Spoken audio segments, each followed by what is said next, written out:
Today I'm going to go through the process of setting up port forwarding on our ASUS RT-AC86U router powered by Merlin.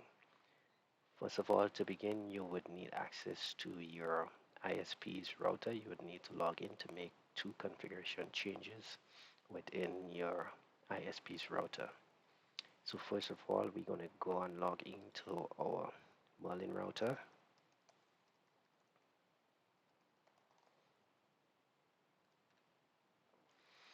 Okay, and there's two things you need to take note of here.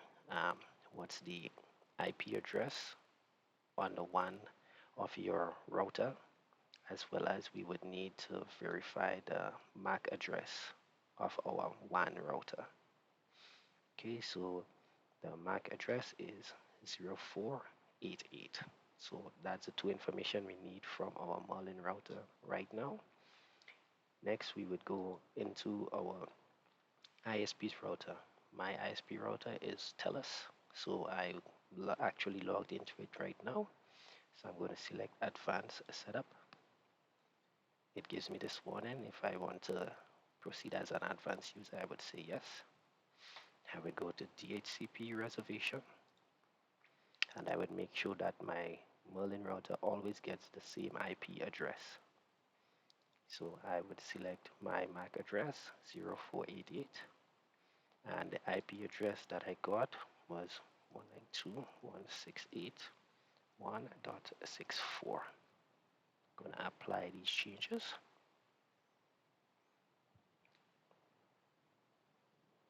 Okay, and I would just verify that the changes have applied. As you can see, it is right here. So my Merlin router would always get this address.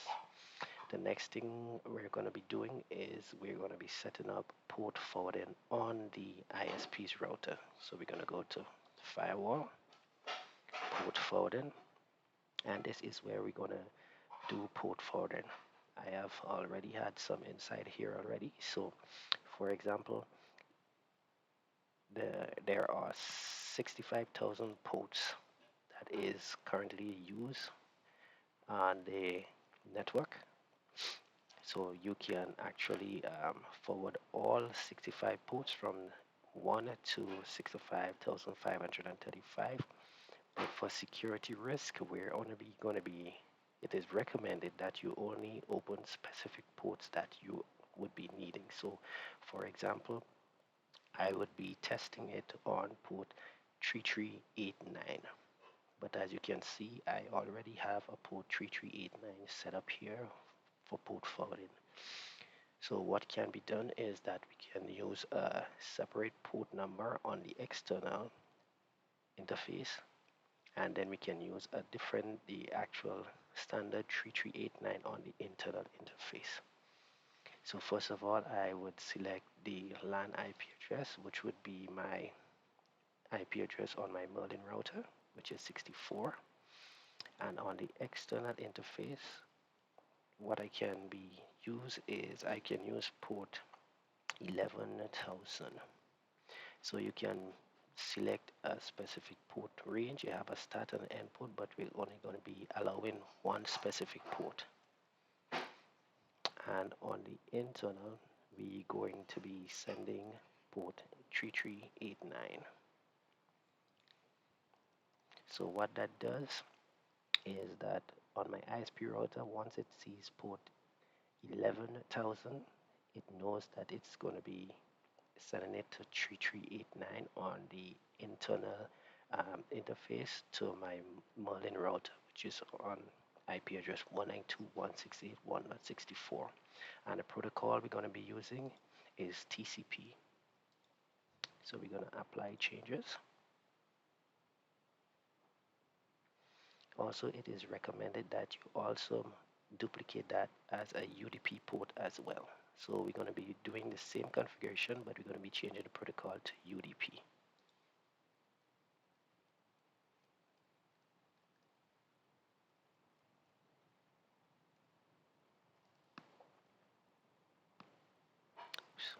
I think I made a mistake here.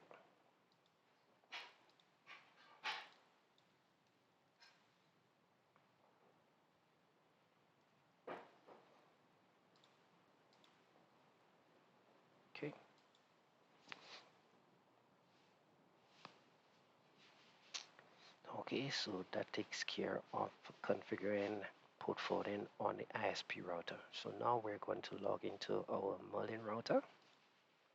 Also, we would need to make the same two changes on our Merlin router. So what it's going to do, we're going to go to LAN settings. We're going to verify that our device also receive a static IP address, since we do not want, when the router reboot, that the IP address on the device you're trying to access would change. So we would select LAN, DHCP server, and we would add our static IP address here that we want to assign to our device. I only have one device connected right now, and I wanted to always get this IP address 192.168.50.47. You do not have to make any changes here. I normally would just give it uh, give the host name a name that you can recognize. Select the add button and select apply. So this device would always get address 50.47.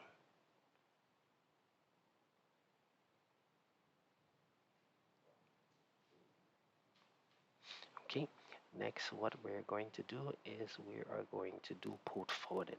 So to do port forwarding, we would go to our WAN interface,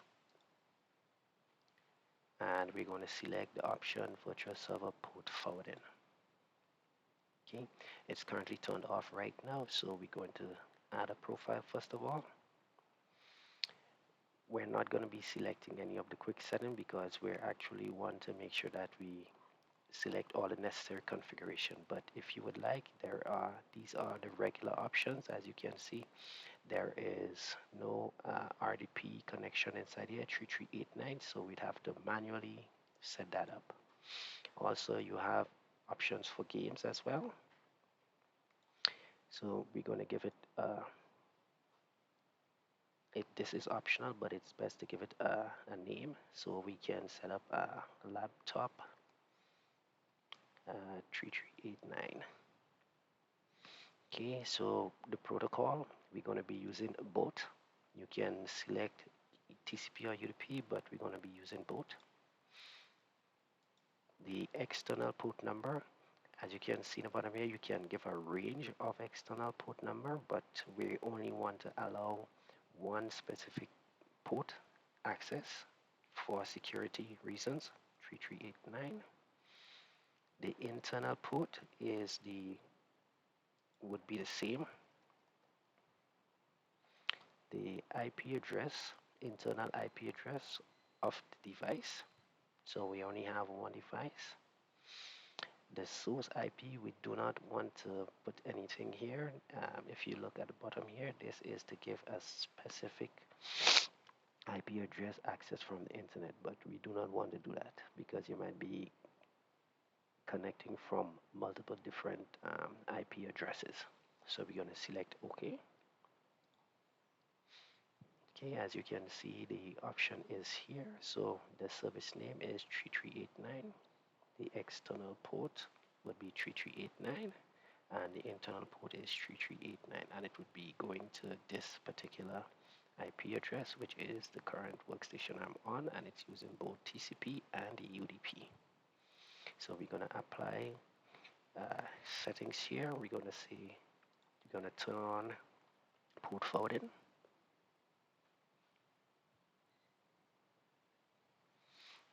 Okay, so right now it's all set up for receiving, doing remote desktop to my computer from any device on the internet.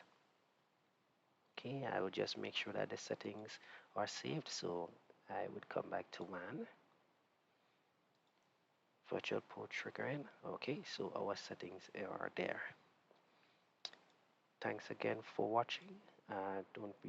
Please like and subscribe to any of my videos, and don't forget to check out any of the other videos in this series. Thank you very much for watching.